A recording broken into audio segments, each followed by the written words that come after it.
So one reason he was pushing towards India was he wanted to find a yogi and learn how to become immortal.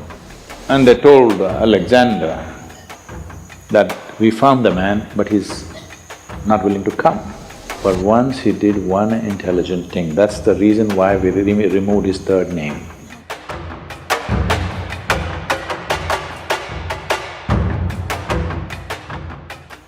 See, Alexander, in our history textbooks, school textbooks, they said Alexander the Great. They only got the first name, the middle name, they missed out the last name. His name was Alexander the Great Idiot. But because it was too long, somebody left out the last name.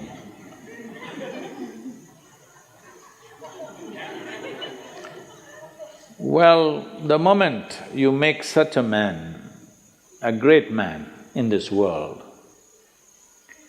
then in many ways you have just destroyed the future of humanity.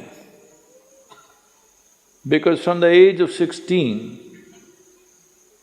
I think he died around 32 or 33, all he did was kill, kill and kill, without purpose. Going to new places and killing, going to new places and killing, saying, I have conquered this, I have conquered that. And he had gathered a band of young people from his native place who traveled with him to fight with him. Periodically, he executed one of them, just accusing them of something. You know, always somebody would be betraying a tyrant like that, and the tyrant is always fearful that somebody may plot against him.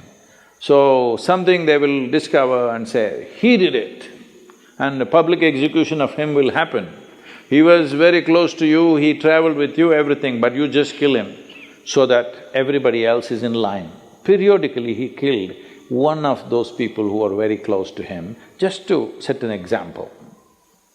This is the kind of man he is. He is death all the time, but he doesn't want to die. He wants everybody to die, but he doesn't want to die. So one reason he was pushing towards India was because between ancient India and Greece there has been lots of transaction in terms of mathematics, geometry, yoga. There is a linga in Delphi which is considered as the navel of the earth because it was consecrated as Manipura chakra. The Manipuraka is so powerfully established there, now it's been removed from its original place and it is sitting in the museum, but still bit cracked, but it's still little, badly skewed, I would say, but still so powerful after, I don't know, maybe 5,000, 5,200 years or so. So this transaction was continuous for many years historically. So obviously they heard of yogis and mystics of India. So he had heard there are yogis who are immortal. So one reason he was pushing towards India was he wanted to find a yogi and learn how to become immortal. So then when he came close, when he crossed, I think Hindu Kush mountains, he crossed, right? He crossed the mountains. He came on this side, and then first thing is he sent out scouts to find what is happening out there and in case there is a yogi or a mystic, bring him. So they were looking out and then they saw a yogi sitting under a tree with just a loincloth, bare-bodied, blissed out. They went and looked at him and he said, hey, you come with us, our Sikandar wants you. If you do not know this, even today in Afghanistan, many people take this name Iskandar or Sikandar. The original word for this is The root word for this came from skanda. Skanda is Shiva's son, what we call as Muruga in Tamil Nadu. Because Skanda was such a great warrior, so this word traveled. Anybody who was a great warrior became Skanda, Iskanda. Skanda, Iskanda, Sikandar, transformation happened to the word. So they said, Yogi, come. The yogi laughed and said, I'm not going anywhere. I'm right here.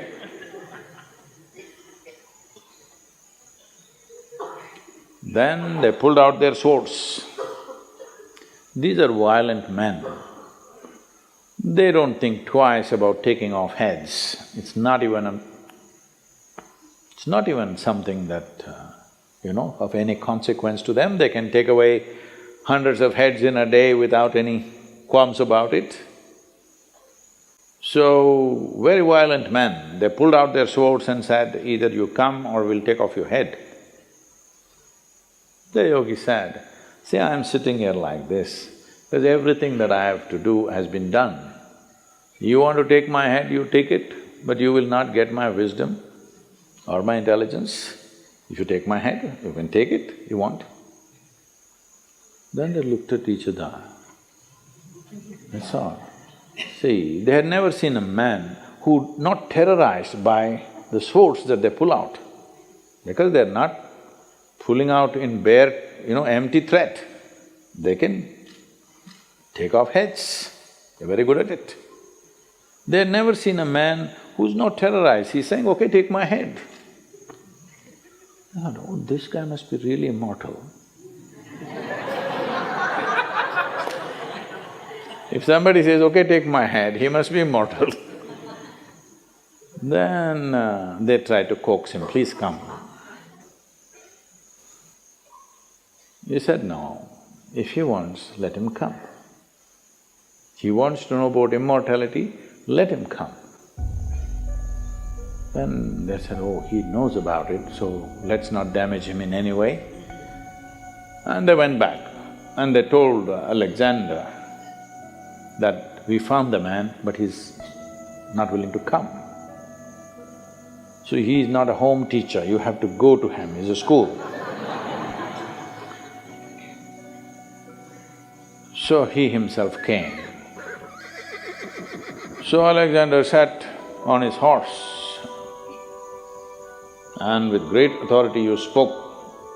It seems you know about immortality, I want to know about it. The yogi looked up at him and said, first get off that stupid horse. You sit on an animal which is less intelligent than you and suddenly you become like this. You see, I don't know, the moment people sit on a horse, somehow they think they're something. If you manage to ride an animal which is far more intelligent than you, then something. Huh? You ride a dumb four-legged animal, poor thing doesn't like to carry you, but what to do? So, Alexander got down and asked, I want to become immortal because he is not the same guy that he was 5–10 years ago. Body doesn't take this kind of beating after some time, it is slowly taking its toll. So he said, I want to know about immortality, can you guide me? So the yogi looked at him and he knew no amount of talking to him is not going to go anywhere. He said, yes, if you want immortality, this is the way. And he gave him landmarks, a difficult journey through the jungles. All these landmarks you follow, there you will find a small cave. Within that cave, there is a crystal clear pool of water. You drink a handful of water, you will become immortal. So he started out with his soldiers. Then as he followed, after 3 days, all these landmarks were coming true as it has been described. Then he looked at these 5–6 soldiers who were with him If these guys also drink, if they become immortal, then how to deal with them? Because all your life you dealt with everything with the putting the fear of death into people. Now if these 5-6 soldiers drink that water and they also become immortal, this is going to be a disaster, no control. 5 immortal people on the planet, not good. Just, I am immortal, this is good. So he said, you stay here. He left them for the last leg of the journey and he went by himself. Then he found that cave. Within the cave, he saw a pool of crystal clear water. He rushed in and he was about to drink. There was a crow sitting at the other edge of the pool and the crow said, wait. He looked at the crow, fortunately water slips out of your hands, you know. And the crow said, see, I drank this water, I don't know how many million years ago. And now I cannot die. I'm just sitting here endlessly. Just imagine, if you become immortal, you cannot even commit suicide. Hello? I want you to just imagine, this is the worst thing that can happen to you, that you cannot die one day. No relief.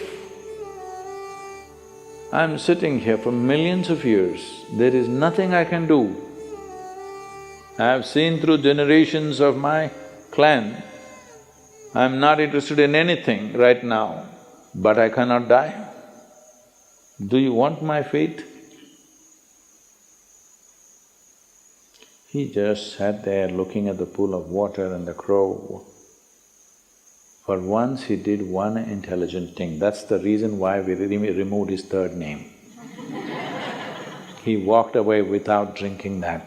And how fortunate are we that he is not anymore here. But he looks like he's taking rebirth in many places.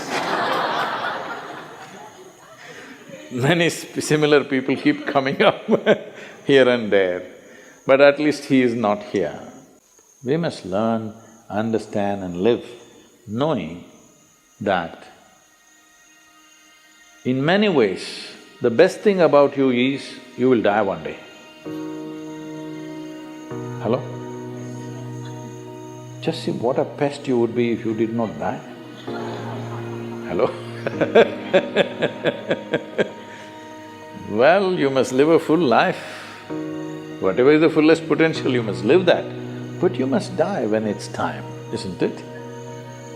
Huh? So, if you say death is negative, then what is positive? Immortality? That is the most idiotic thing you can do. Even an idiot like Alexander had the intelligence not to drink that water. So, it is very important to understand yoga is not about eternal life. Yoga is about sensible life.